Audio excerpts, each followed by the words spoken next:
বাংলাদেশ ফুটবলের ইতিহাসে আজকের দিনটি লেখা থাকবে সোনালী হরফে, কারণ 2 দশকেরও বেশি সময় পর, ঠিক 22 বছর পর বাংলাদেশ আবারও ভারতকে হারালো আন্তর্জাতিক ফুটবল ম্যাচে। আর এই জয়ের পেছনে যে নায়কের নাম লেখা থাকবে তিনি হলেন বাংলাদেশের তরুণ সেন্সেশন শেখ মোরসালিন। মাত্র 11তম মিনিটে তার দুর্দান্ত গোলেই ভারতকে 1-0 গোলে হারিয়ে বাংলাদেশের ফুটবলে ফিরল গৌরব, ফিরল আত্মবিশ্বাস। আর আবারও প্রমাণ হলো এই দল চাইলে অনেক বড় কিছু করতে পারে। হ্যাঁ, ঠিকই শুনেছেন, মাত্র 6 মিনিটে। অনেকে তো বিশ্বাসই করতে পারছিল না এটা কি সত্যি সম্ভব, কিন্তু সত্য ঠিক সেরকমই। ম্যাচের টিকিট খোরা হতেই হাজার হাজার মানুষ অনলাইনে ঢুকে পড়ে। লাইন ধরে থাকা দর্শকরা বলছিল, ভাই চোখের সামনে সব টিকিট শেষ, 6 মিনিটেই সব গেল। এমন দৃশ্য প্রমাণ করেছে বাংলাদেশ ফুটবলের প্রতি মানুষের ভালোবাসা কোনোভাবেই কমে যায়নি, বরং আগের চেয়ে আরও বাড়ছে।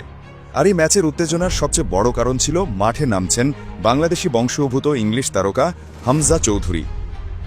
চলুন গল্পটা শুরু করা যাক ম্যাচের প্রথম থেকে।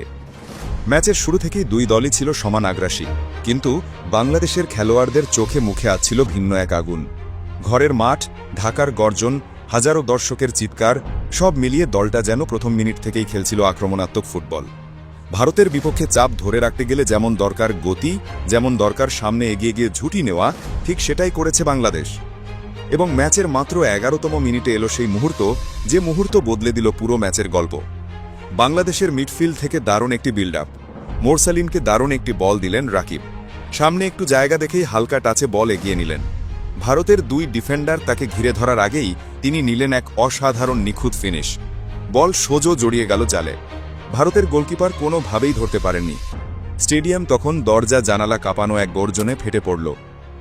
বাংলাদেশ 1-0 ভারত। গোল হবার পর থেকেই ম্যাচে চাপ বাড়িয়ে দেয় ভারত, কারণ তারা কখনো চায় না বাংলাদেশ তাদের বিপক্ষে এগিয়ে থাকুক।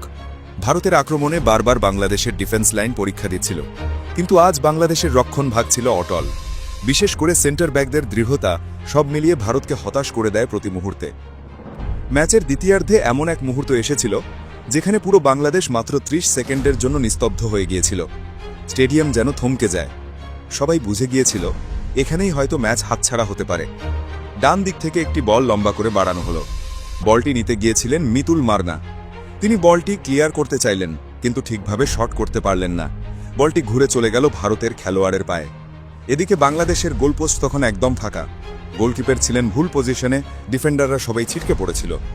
ইন্ডিয়ান প্লেয়ার পরিস্থিতি বুঝে মাথা নিচু করে এক দারুণ শক্তিশালী শট নিল। বল সোজে গোলের দিকে ছুটে যাচ্ছে, আর পুরো বাংলাদেশ তখন নিঃশ্বাস বন্ধ করে তাকিয়ে। কিন্তু সবার সামনে দাঁড়িয়েছিলেন একজন, হামজা চৌধুরী, আমাদের প্রাণ, আমাদের ভরসা। হামজা বুঝতে পেরেছিলেন গোলপোস্ট সম্পূর্ণ ফাঁকা, বল ঢুকলেই সব শেষ। এক মুহূর্ত চিন্তা না করেই বজ্রগতিতে দৌড়ে এসে বলটা হেড করে বাইরের দিকে দিয়ে দেন, এবং হামজার এক দুর্দান্ত হেটে সেই নিশ্চিত গোল বাতাসে মিলিয়ে যায়। স্টেডিয়াম আবার জীবন্ত হয়ে ওঠে। দর্শকদের বুকের ভেতর জমে থাকা নিঃশ্বাস বেরিয়ে আসে একসাথে। মনে হচ্ছিল বাংলাদেশ নতুন করে আবার বাঁচল।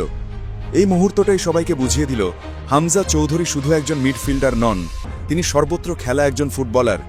তার ভূমিকা শুধু মাঝ মাঠে নয়, ডিফেন্সে, আক্রমণে, নেতৃত্বে, সব জায়গায় তিনি দলের জীবন, দলের শক্তি। আজ তিনি প্রমাণ করে দিলেন যেখানে বাংলাদেশ বিপদে পড়ে সেখানেই প্রথম এসে দাঁড়ায় হামজা চৌধুরী। হামজা শুধু একজন ফুটবলার না, তিনি এখন দেশের আবেগ। তার মাঠে নামা মানেই গ্যালারিতে ভিন্ন উত্তেজনা। ইংলিশ প্রিমিয়ার লিগে খেলা একজন খেলোয়াড় বাংলাদেশের জার্সিতে নামছেন, এটা ভাবলেই দর্শকরা পাগল হয়ে যায়। হামজার ডিফেন্সিভ মিডফিল্ডে দাঁড়িয়ে থাকা মানেই দলের শক্তির স্তম্ভ দাঁড়িয়ে থাকা। ইংল্যান্ডে দীর্ঘদিন খেলে তার মধ্যে তৈরি হয়েছে শৃঙ্খলা, হাই ক্লাস ট্যাকলিং, নিখুঁত বল কন্ট্রোল এবং ম্যাচ পড়ে ফেলার এক অসাধারণ দক্ষতা। ম্যাচ চলাকালীন পুরো 90 মিনিট জুড়ে তিনিই ছিলেন মাঠের নেতা। ভারতের আক্রমণ যখনই সামনে এসেছে, হামজা যেন দেয়ালের মতো দাঁড়িয়ে গেছেন। তার কারণে বাংলাদেশের রক্ষণভাগ এতটা আত্মবিশ্বাস পেয়েছে যে ভারত একাধিক আক্রমণ করেও গোল করতে পারেনি। গ্যালারিতে তখন চিৎকার, হামজা হামজা। হামজা বারবার প্রমাণ করছেন তিনি শুধু ইংলিশ ক্লাবের খেলোয়াড় নন, তিনি বাংলাদেশের একজন সত্যিকারের যোদ্ধা। ম্যাচ শেষ, বাংলাদেশ 1-0 গোলে জিতল। পুরো বাংলাদেশ আনন্দে মাতোয়ারা। 22 বছর পর ভারতকে হারিয়ে আবারও দেশের ফুটবল ইতিহাসে লেখা গেল নতুন এক অধ্যায়। দর্শকরা এমন উত্তেজনা দেখেছে যে টিকিট বিক্রি মাত্র 6 মিনিটেই শেষ হয়ে গেল, যেন সত্যি কোনো জাদু হয়েছে। বাংলাদেশি ফুটবলাররা তাদেরকে হতাশ করেননি, বাংলাদেশি ফুটবল প্রেমীরা মাঠে এসেই জয়ের স্বাদ চেখেছে এবং পুরো দেশের মাটি যেন আনন্দে কম্পিমান হয়ে উঠল। খেলোয়াড়রাও আনন্দে অংশ নিয়েছেন। ম্যাচ শেষে ড্রেসিং রুমে বাংলাদেশের যুবরা যেমন বার্সেলোনার যুবরা খেলা উদযাপন করে, ঠিক সেই স্টাইলেই উচ্ছ্বাসপূর্ণ নাচ আর আনন্দ করেছে। দেখতে অবিশ্বাস্য লাগছিল। দেশপ্রেম আর ফুটবলের মিলনে পুরো দল যেন একসাথে আনন্দের ঝড় তুলেছে। আজকের এই ম্যাচ প্রমাণ করল বাংলাদেশি খেলোয়াড়রা শুধু মাঠেই নয়, মাঠের বাইরেও দেশের জন্য খেলে আনন্দ ছড়িয়ে দিতে পারে। এমন জয় আর উল্লাস, এটাই ফুটবলের আসল মজা। ভিডিওটি ভালো লাগলে লাইক, কমেন্ট এবং সাবস্ক্রাইব করতে ভুলবেন না।